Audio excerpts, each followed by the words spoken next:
High বন্ধুরা, নিয়ে চলে এলাম তোমাদের জন্য আরও একটি ডেলি আপডেট। তা এখনকার যে আপডেটগুলো দিতে চলেছি কিন্তু একটা বিগ আপডেট আছে, তোমরা অবশ্যই ভিডিওটা শেষ পর্যন্ত দেখো, নাহলে কিন্তু তোমরা পাবে না। তাই অবশ্যই কিন্তু ভিডিওটা তোমরা শেষ পর্যন্ত দেখো। প্রথমত তোমাদেরকে যে আপডেটটা আমি দিতে চলেছি সেটা হলো ইস্টবেঙ্গলের সঙ্গে কিন্তু সমস্ত সম্পর্ক ছিন্ন করলো ইমামি ম্যানেজমেন্ট।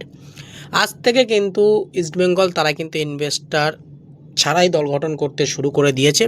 পরবর্তীতে কোনো ইনভেস্টার আসবে কি না আসবে সেটা পরবর্তী বিষয়, কিন্তু ইস্টবেঙ্গল কর্মকর্তা দেবব্রত সরকার তিনি যতটুকু জানিয়েছেন যে ইমামি বলতে চাইছে ভারতীয় ফুটবলের কোনো ভবিষ্যৎ নেই, তাই তারা আর ইনভেস্ট করতে চাইছে না।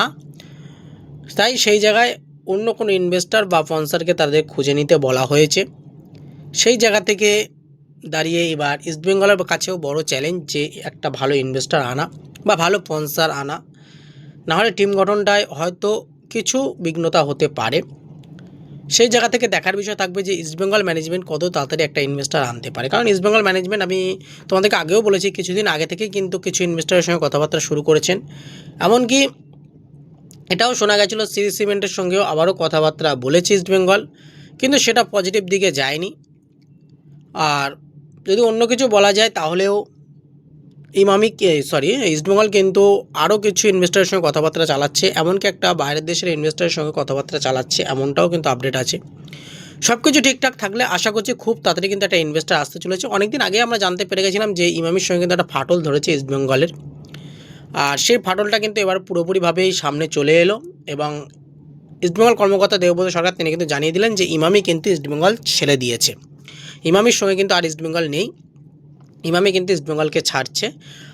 সেখান থেকে ইমামির পক্ষ থেকে জানিয়ে দেওয়া হচ্ছে তারা যদি চায়, ইস্টবেঙ্গল যদি চায়, তাহলে অন্য কোনো ইনভেস্টার বা স্পন্সর তারা নিয়ে এসে তাদের নিজেদের মতো দল গঠন তারা করতেই পারে। আর এখনও পর্যন্ত ইনভেস্টার নেই, তা সত্ত্বেও কিন্তু ইস্টবেঙ্গল দল গঠনে কোনো রকম খামতি রাখছে না। তারা কিন্তু দল গঠন তাদের নিজেদের মতোই চালিয়ে যাচ্ছে, খুব ভালো মতো চালিয়ে যাচ্ছেন। আর কালকে আমরা সবাই জানি গতকাল কোচ হাবাসের অ্যানাউন্সমেন্ট হয়েছে। সেই অ্যানাউন্সমেন্টের পরেই কিন্তু জানা গেল যে ইমামি তারা ইস্টবেঙ্গলের হাত ছাড়লো।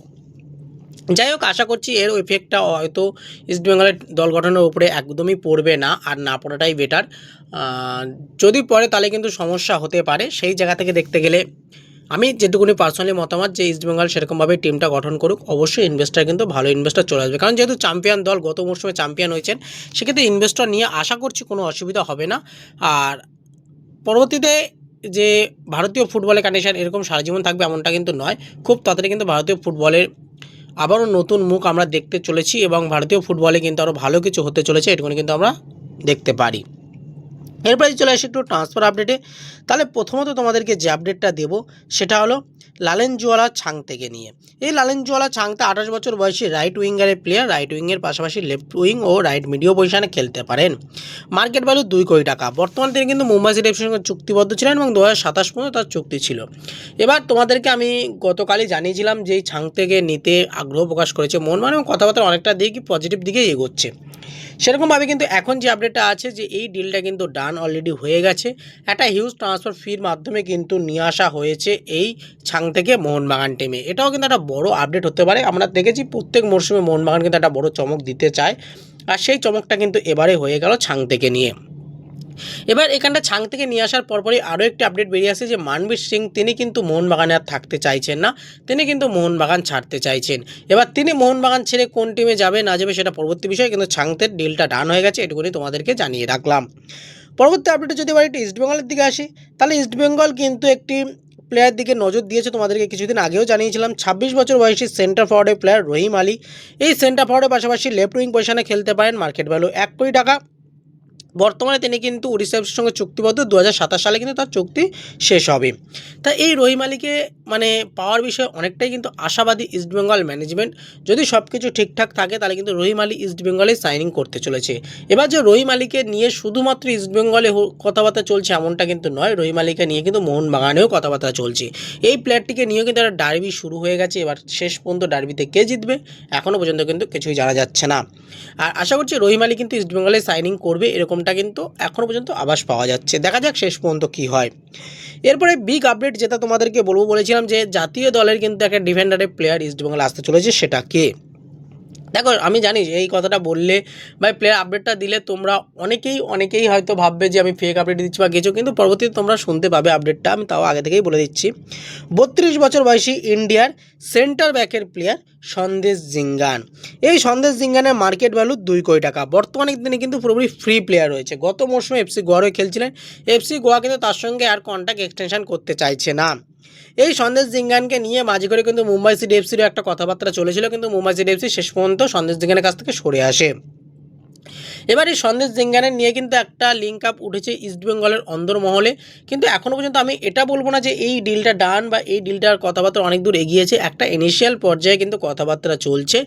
সব কিছু ঠিকঠাক থাকলে তারপরে একটু মানে উপরের দিকে যাবে, না হলে আর এই ডিলটা হবে না, এটুকুনি ধরে রাখতে পারো।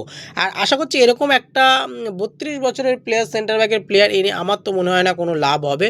সেখানে যদি একটু ইয়ং প্লেয়ারকে নিয়ে আসে, বেশি লং টার্ম ডিলে যদি সাইনিং করায়, তাহলে তাকে কিন্তু তৈরি করে নেওয়া যাবে। 1-2 বছর, 1 বছরের জন্য একটা প্লেয়ারকে আনলাম, আবার পরবর্তীতে সামনের বছর তাকে আমার ছেড়ে দিয়ে তার জায়গায় আমার অন্য কোনো প্লেয়ারকে আমার ঢোকাতে হবে। এরকমটা করলে কিন্তু চলবে না। একটা এমন প্লেয়ারকে আনতে হবে যে মোটামুটিভাবে আমার 3-4 বছর আমার টিমে সার্ভিস দিতে পারবে, এরকম প্লেয়ারকেই কিন্তু আনতে হবে। সেখান থেকে সন্দেশ জিঙ্গান যে খুব খারাপ চয়েস আমি একদমই বলবো না। সন্দেশ জিঙ্গান খুব ভালো প্লেয়ার, আইএসএলের খুব ভালো এক্সপিরিয়েন্স আছে। কেরালা ব্লাস্টার এফসিতে খেলেছেন, এফসি গোয়াতে খেলেছেন, এটিকে মোহনবাগানে খেলেছেন, ব্যাঙ্গালোর এফসিতে খেলেছেন। তাহলে বুঝতে পারছো ভালো ধরনের কিন্তু তার কাছে এক্সপিরিয়েন্স আছে আমাদের এই আইএসএলে। শুধুমাত্র কিন্তু ভারতীয় ফুটবলে একদমই না, তিনি কিন্তু বাইরের দেশের ফুটবলেও খেলে এসেছেন। তা সেই জায়গা থেকে দেখতে গেলে এই সন্দেশ জিঙ্গান তিনি যে আসবেন ইস্টবেঙ্গলে, এটা একটা ভালো জিনিস। কিন্তু যদি লং টার্ম বা ফিউচার প্ল্যানিং যদি করতে হয়, তাহলে কিন্তু সন্দেশ জিঙ্গান কোনোভাবেই ইস্টবেঙ্গলে আসাটা উচিত নয় আমার মতামতে। তোমাদের কি মতামত তোমরা কিন্তু অবশ্যই কমেন্ট বক্সে জানাতে ভুলো না।